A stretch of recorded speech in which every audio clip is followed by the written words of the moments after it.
I entered the 2025 Webtoon Legends contest.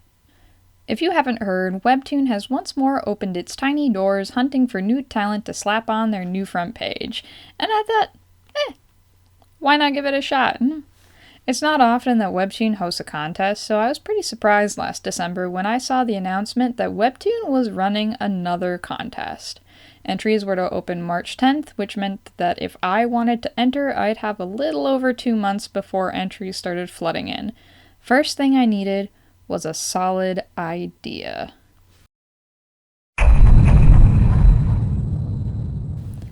Like a lot of creatives, I had way too many ideas, but after deliberating for a couple of days, I was able to narrow it down to 2 solid ideas. One was an action fantasy with heavy reference to Little Red Riding Hood about Little Red becoming a hunter and defeating wolf-like monsters to prove to her father that she could fight too. And the other was a Ro-fan about a young lady that preferred things that were not conventionally attractive or beautiful. Now, I don't draw action, I never have. I've always made comedy slice-of-life stories, so you'd think I'd go with the Ro-fan idea. But I can't ever make things easy for myself, so of course I picked the action fantasy idea. It was just too awesome. By this point, December was almost over, and I had to plan what the story for the first few chapters would even be. So this was the part where I just started riffing. My brother was home for Christmas, so me, him, and my sister combined, put our brains together, and started loosely jotting things down. We planned out the magic system, the villains, and how each arc would make little references and nods to some classic fairy tales. At this point, I was really starting to feel good about this idea. December was starting to come to a close, but before it did, my family and I went to explore a historic building. Every year they decorate the building full of lights for Christmas. When we went into the building's library, because, old historic building, it has a library, held within a glass case was a very old edition of Grimm's fairy tales written in German, and the book behind the glass was open to Little Red Riding Hood. It's all coming together.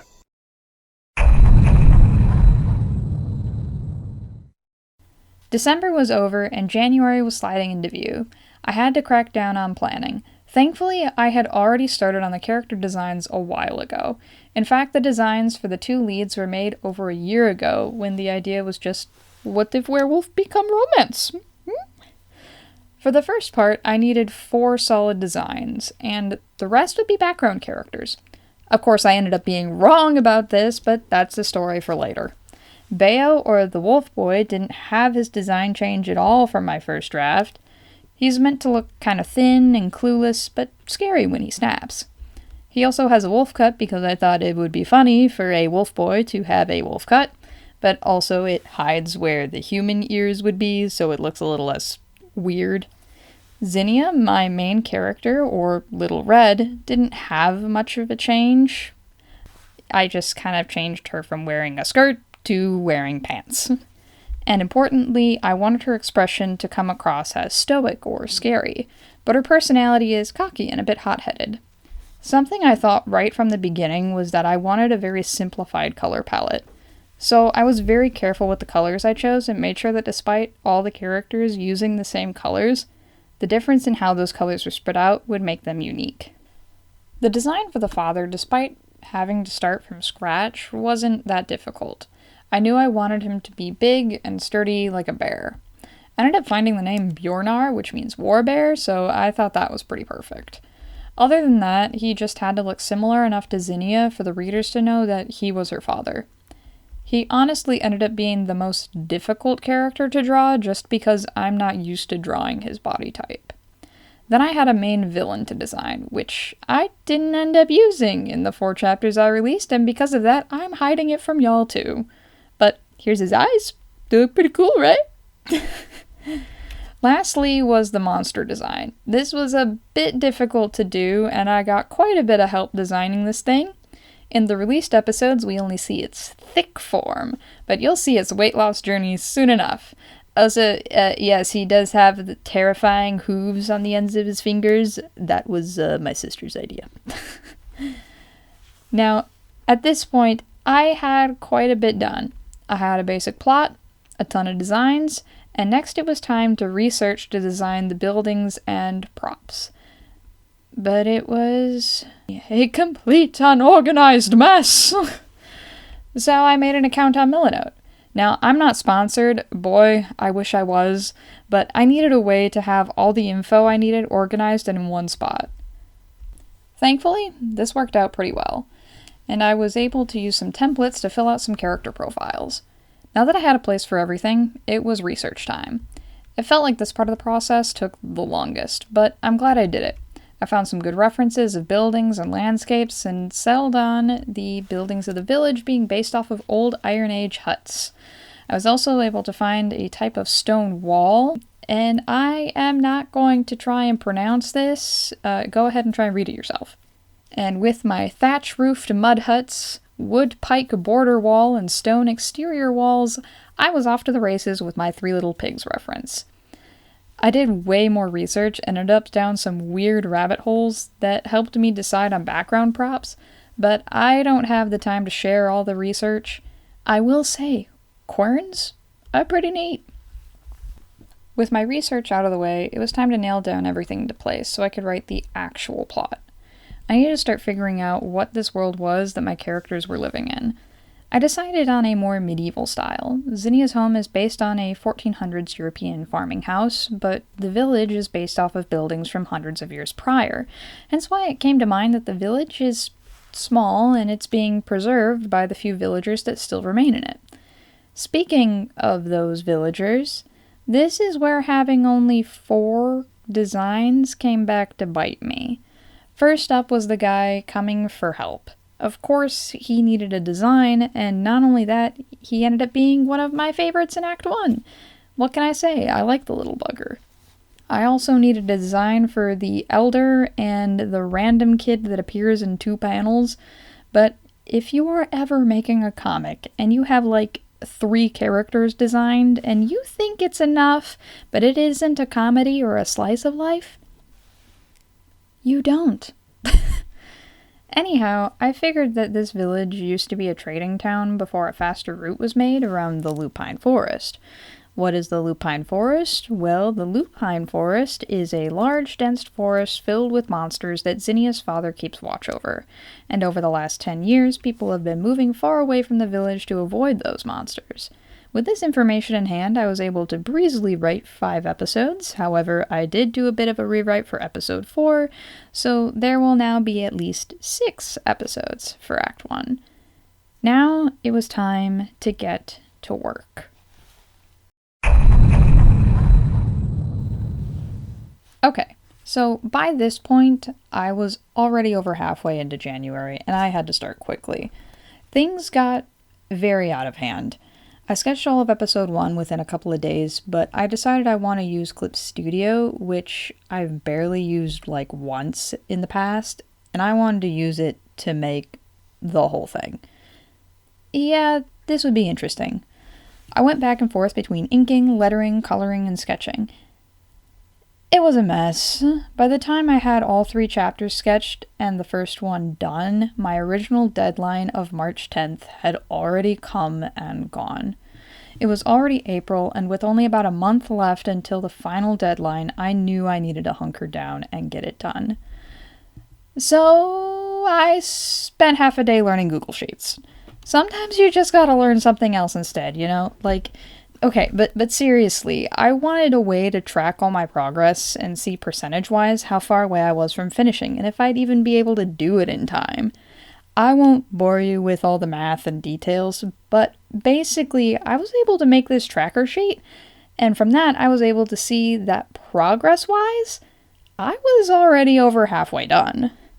With that, I was newly invigorated. The plan was to have it all done and posted by May 1st, with the actual completion day being April 28th. But then there was a small hiccup in that plan. A sudden and unplanned visit to St. Louis, Missouri graced my doorstep, but I'd have to leave April 24th. So I tied on the sweatband like an anime school kid and hunkered down and blasted through those last few pages, managing to finish on April 20th and have all 3 chapters posted by April 22nd. I finished it a whole 8 days earlier than planned, and spent a couple of days in St. Louis. By the way, the zoo is massive and has a train, and it could be a whole video all on its own. Like, I wish I could have seen the World Fair back when that was a thing. That was a long time ago, though, so there was no way that was happening. The story does not end here, though. So after getting back from the trip, I looked over the first 3 chapters, and where it left off, it was possibly one of the worst cliffhangers I had ever written. And I thought, you know what? I can't leave it like this. I have 15 days. I can draw another 40 panels. Ignoring the fact that it took me over 2 months to finish the other 3 chapters. Unlike before, these panels weren't pre-sketched, and they were unwritten because there was some writing changes that needed to be done in the original script. So I was flying blind with 15 days left. Now, it didn't matter if I got it done in time, my comic already qualified, but it mattered to me, dang it. So once again, it was cramming time. I ended up not bothering to write the actual changes and just went for it since it was mostly action anyway, and I had all 40 thumbnails drawn in about 2 hours. So yeah, this was totally possible. Over the next 2 weeks, along with the chaos of my brother moving back in, I managed to finish episode 4, and I finished it 2 days before the deadline. Of course, I tried to wait until the last minute to post it, so my comic would be on the front page when entries closed. But of course, they extended the deadline. So that didn't go according to plan either. It never does. All in all, it was pretty stressful, but I felt like I learned a lot during this whole thing. This is actually my 3rd time entering a Webtoon contest, and I feel like I learned something new every time. Now, final thoughts. I don't like that Webtoon is burying the contest page on mobile. On browser, it's right on the front page. But if you use the mobile app, you have to go to the Canvas tab and scroll way down until you see the banner for the contest. Many of the comics on the contest page have really low views because of this. Other comics by authors that already have a fan base, and they're posting reboots, they're doing well, but the rest are just hidden. Also, there are nowhere near as many entries as previous contests. There are a total of 3,759 entries, which seems like a lot, especially when the shortlist is only 40, but over half of these entries don't have enough episodes, and even more don't have enough panels, with a lot of entries being abandoned early on. But how do I feel about this in relation to my comic? Pretty good. My comic is sitting on the 27th page overall with 143 likes as of the writing of this video, making it ranked 522 out of 3,759.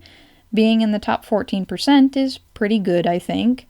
But this also shows how bad the view counts are, with my comic being listed so high with only 143 likes. However, in its own category, there are 1,388 entries, which is almost half of the total entries, so you'd think it'd be ranked about the same. Even so, the Little Red Huntress is listed as 50 out of those 1,338 entries. That's the top 4%. And again, my comic only has 143 likes, and that's because nobody is viewing this page.